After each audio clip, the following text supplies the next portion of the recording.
First time ನಾವು ಬೆಂಗಳೂರಿನಲ್ಲಿ ಇರುವ ಜೆ ಸಿ ರೋಡ್ನಲ್ಲಿರುವ ಟ್ರಸ್ಟ್ವೆಲ್ ಆಸ್ಪತ್ರೆಯಲ್ಲಿ ಮೊದಲನೇ ಟೈಮ್ ನಾವು day care bone marrow transplant ಅಂತ ಟ್ರೀಟ್ಮೆಂಟನ್ನು ಮಾಡಿದ್ದೀವಿ.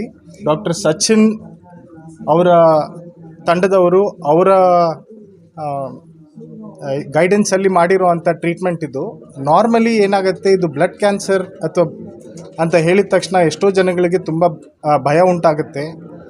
ಮತ್ತು ಬೋನ್ ಮ್ಯಾರೋ ಟ್ರಾನ್ಸ್ಪ್ಲಾಂಟ್ ಅಂತ ಹೇಳಿದ ತಕ್ಷಣ ಎಲ್ಲರಿಗೂ ಭಯ ಇರೋದು ಫಸ್ಟ್ ನಾವು ಉಳಿತೀವಾ ಇಲ್ವಾ ಅಂತ, ಎರಡನೇದು ಇದಕ್ಕೆ ಖರ್ಚು ಎಷ್ಟಾಗುತ್ತೆ, ನಮ್ಮಲ್ಲಿ ಆಗತ್ತಾ ಇಲ್ವಾ ಅಂತ ಎರಡನೇದು, ಮೂರನೇದು ಅವರು ಏನಿಲ್ಲ ಅಂದರೆ ಕನಿಷ್ಠ ಒಂದರಿಂದ 1.25 ತಿಂಗಳುಗಳು ಅವರು ಒಂದೇ ಬೋನ್ ಮ್ಯಾರೋ ಟ್ರಾನ್ಸ್ಪ್ಲಾಂಟ್ ಯೂನಿಟನ್ನು ಒಂದು ಕೊಠಡಿಯಲ್ಲಿ ಅವರು ಆಲ್ಮೋಸ್ಟ್ ಬಂದಾಗಿ ಇರಬೇಕಾಗತ್ತೆ. ಯಾಕೆಂದರೆ ಇನ್ಫೆಕ್ಷನ್ ಆಗಬಾರ್ದು, ಬೇರೆ ಯಾರನ್ನು ಮೀಟ್ ಮಾಡಬಾರ್ದು, ಊಟ ತಿಂಡಿ ಎಲ್ಲ ಅದೇನು ಹಾಸ್ಪಿಟ್ಲಲ್ಲಿ ಪ್ರೊವೈಡ್ ಮಾಡ್ತಾರೋ ಅದರಲ್ಲಿ ಮಾತ್ರ ಟ್ರೀಟ್ಮೆಂಟ್ ಕೊಡಲಿಕ್ಕೆ ಬರುತ್ತೆ.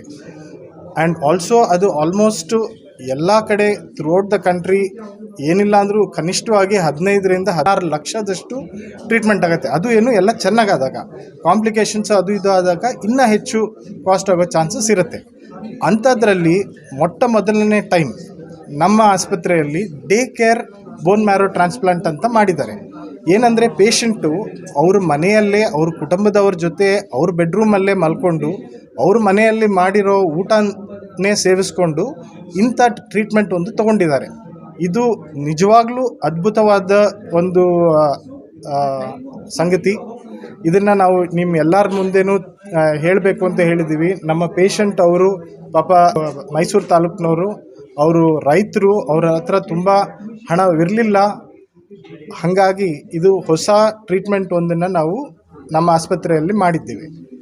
ಸೊ ಇದು ಕೇವಲ 5 ಲಕ್ಷ ರೂಪಾಯಿಗಳಲ್ಲಿ ಒಳಗೇನೆ ಮಾಡೋಕ್ಕೆ ಆಗಿದೆ. ಇದು ಐ ಥಿಂಕ್ ಒಂದು ವಿಶ್ವ ದಾಖಲೆ ಅಂತಲೇ ಹೇಳ್ಬೋದು.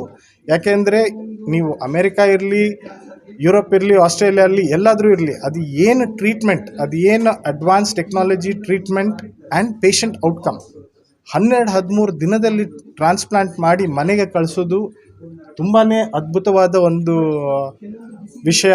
ಅಂಥದ್ದನ್ನು ನಾವು ಅಲ್ಲಿ ಎಲ್ಲ ಒಂದು ಆಲ್ಮೋಸ್ಟ್ $1 ಮಿಲಿಯನ್ ಆಗುವಷ್ಟು ಕಾಸ್ಟ್ ಇರುವಂಥ ಟ್ರೀಟ್ಮೆಂಟನ್ನು ನಾವು ಕೇವಲ ಒಂದು $5,000 ಅಂದರೆ 5 ಲಕ್ಷದಲ್ಲಿ ಮಾಡಿ ಇದನ್ನು ನಮ್ಮ ಎಲ್ಲ ಕಂಟ್ರಿಯಲ್ಲಿರೋ ಪೇಷಂಟ್ಸು, ಎಲ್ಲ ಕಡೆ ನಮ್ಮ ಜೊತೆ ಇರೋ ಎಲ್ಲ ಪೇಷಂಟ್ಸ್ಗಳಿಗೆ ಇದನ್ನು ನಾವು ಜೆ ಸಿ ರೋಡ್ ಟ್ರಸ್ಟ್ವೆಲ್ ಅಂತ ಆಸ್ಪತ್ರೆಯಲ್ಲಿ ಮಾಡಿದ್ದೀವಿ ಅಂತ ಹೇಳೋಕ್ಕೆ ತುಂಬ ಹೆಮ್ಮೆ ಪಡ್ತೀವಿ. ಮತ್ತು ಡಾಕ್ಟರ್ ಸಚಿನ್ ಆ್ಯಂಡ್ ಟೀಮ್ ಅವರು ಇದೊಂದು ಅದ್ಭುತವಾದ ಒಂದು ಕೆಲಸವನ್ನು ಮಾಡಿದ್ದಾರೆ.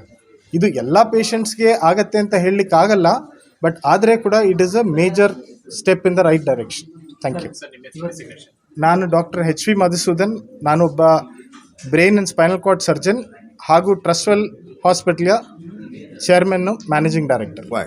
Because if the cancer is coming back, we have to treat quickly. What about the relapse? Relapse is possible, and it depends on the disease. It depends on the type of transplant.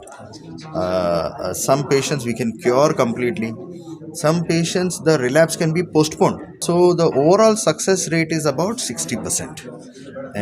But depends on the age of the patient, the type of cancer.